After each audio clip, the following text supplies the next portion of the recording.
আমাদের প্রাণে দাও তাকওয়া তোমার, হতে চাই তোমার প্রিয়জন।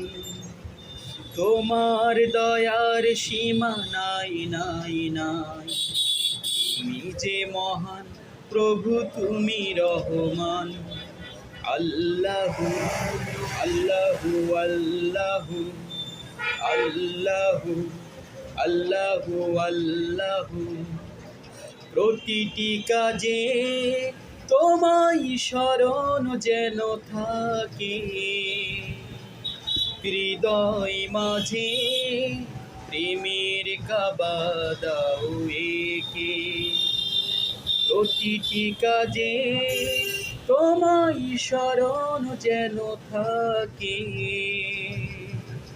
হৃদয় মাঝে প্রেমের কাবা দাও একে। দাও